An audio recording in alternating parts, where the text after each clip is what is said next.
Hello everybody. I've been asked to do a better review on the Breville espresso machine that I use, and I'm not so sure how I'm going to go about this. It's very tight quarters to try to show you everything that you do with the thing, but I will try my best anyway.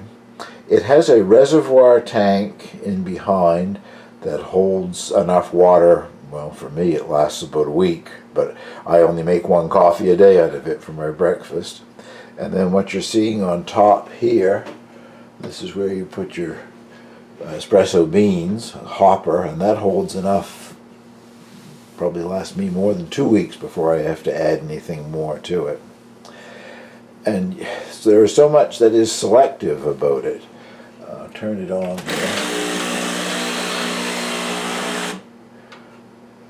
You can select the amount of grind that you want, the size of the filter that you're using, and that's this thing here, dripping water because I made my coffee earlier, I guess.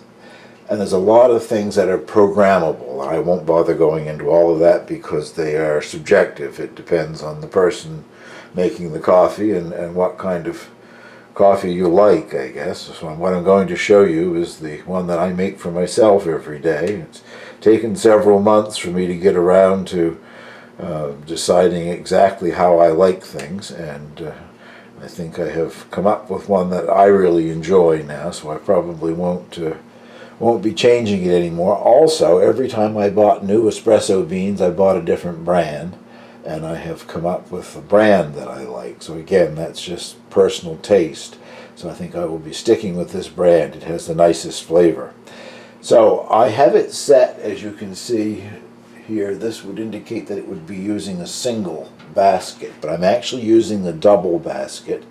I find by turning the amount of grind up and saying that it's actually the single basket that I get what I want for coffee in the basket consistently every time. So again, that's just something that you have to do yourself and decide what you like. It automatically fills the basket, and we'll do that part right now. You just put the basket in there and one push in.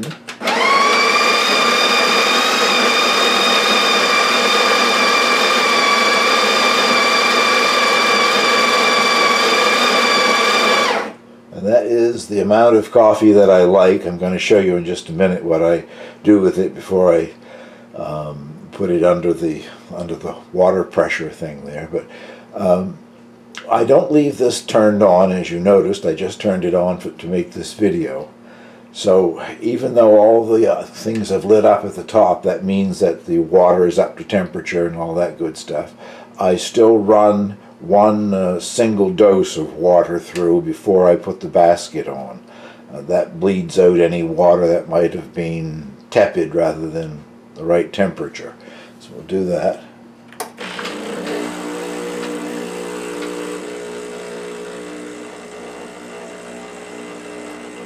And that's going down into a reservoir down below, which is removable. That was a single dose that just went through there. So that has bled the lines, and it now all has hot water in it. I'll take you over for a little closer shot now of what I do for the rest of this process. Okay, a couple more pieces of the equipment here. Not quite sure what they call this, but it's like a dock that you put the basket in so that you can hold it firmly while you're tamping it down, and I'll show you that in just a moment. And this is called a knock box.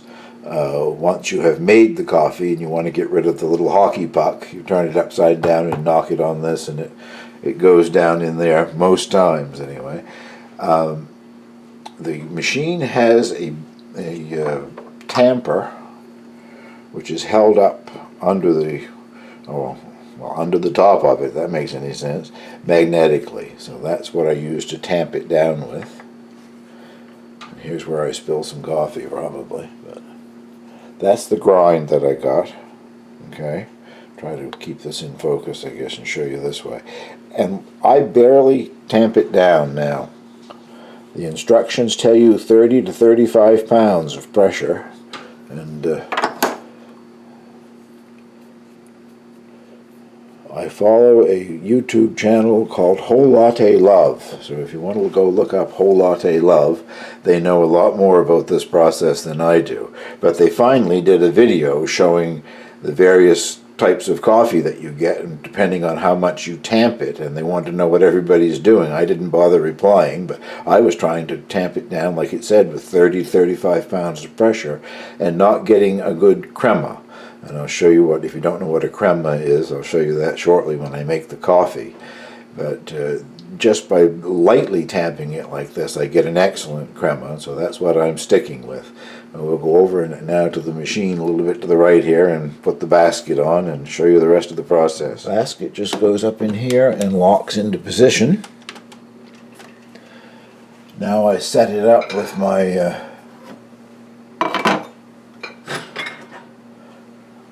latte cup. This is the steamer wand that goes into your milk, and when you turn on the steam, the first thing it does is it bleeds some water out of the line. Eventually here. I'm making this seem much longer than it actually is. By now I would have had my coffee half consumed.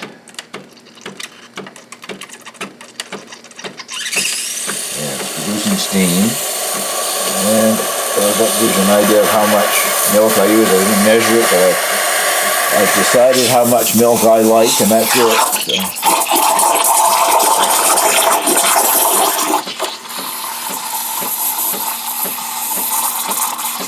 I'm using a thermometer. The ideal temperature, according to the people on Whole Latte Love, is to get your milk up to 140 degrees Fahrenheit, which is about 60 degrees Celsius, I think. I'm going to try to lift the camera up and show you what's happening down in there.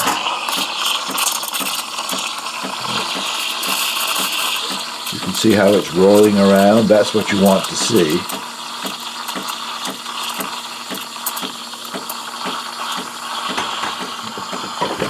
Well, the milk is almost there, so I'll bring you back in just a second.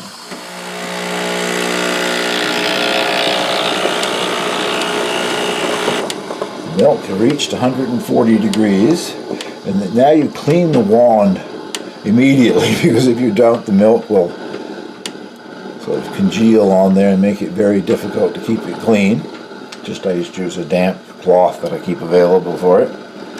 Now, if I can get this moved a little bit, I'll show you the coffee in production here.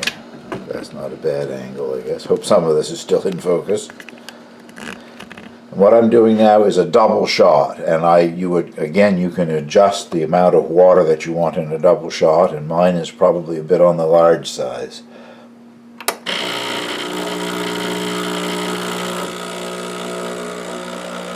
First bit of production is before it puts the pressure on. That's just to get the coffee wet, and now it's gone up to pressure. You see that nice light color? That's the crema coming through. I'll show you what's in the cup when I finish.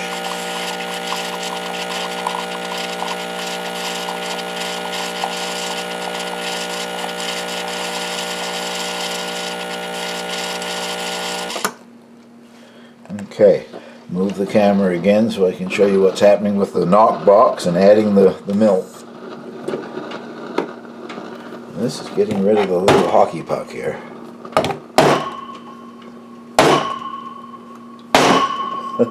Usually only 3 times, but of course I'm filming this, so it took 4 times. But if you can see down in there, that's the nice crema that you want to see on the top of a good espresso.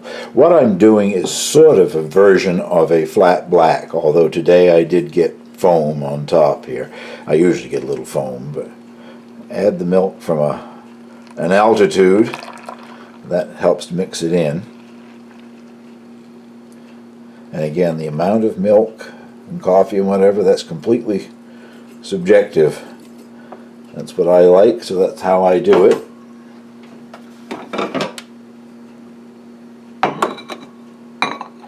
And there is my morning coffee. I'll taste it, I know what it's going to taste like. But yeah.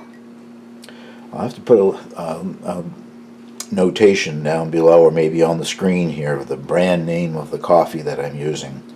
It comes from Quebec, and it is excellent. It has a lovely flavor. It tastes more like a good coffee that you get in Europe, or even as good as Starbucks, I guess, over here. Well, I hope that better explains the use and how this Breville works. There are many price variations, even within Breville. This is probably their mid-range one. But if you go to Whole Latte Love's channel, they're always reviewing some of these things, and even for home use, you can pay $2,000 or $3,000 for it.